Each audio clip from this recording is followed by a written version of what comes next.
Federal ng Pilipinas, PFP, si Kaiser, Vios, PRP, sila ang tatlo. Kami Mayor John Bapulo, doon sa Engineer Matchin.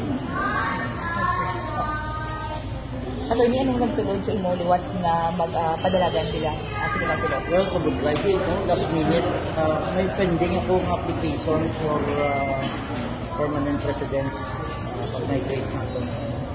So last minute, hindi ko tayo mag-file sa buong, wala pa kapot. Kapila ko pa, sabi ko hindi may ngagaw. Ayaw lang kayo nagingagaw. Sila email that we have already received my withdrawal. So para makasakira ako makapile dito. Sa gagalo, kung naka-apply ka migration sa ibang lugar, we are pretty detect from running. So, muna tayo ginulat ko last minute na ang gano'n kami kasubstitute naman ko. Galing, kung nag-abot ang email man sila a few hours ago. So, okay na po. Ang sakripisyo ko na lang ako ng plano na mag-start sa ibang lugar.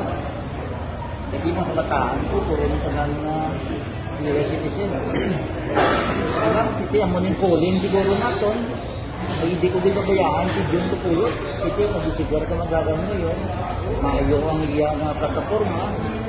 So we have to be within the political consequences natin. Sir, is go para sa inyo, para puso ko sa inyo mga kabataan? Oh yes, ako malang mag-withdraw. No? Pataagay will always remain as US citizen. Si Mia will also apply. Si Jimmy, ako malang ang mag-withdraw. Kung nang saulihi matabo, pwede makaka-apply nila. Pero ka-opportunity. Kung sila sa mga nakaka-plan, gold is 5 plus volta. Si volta wala ka na.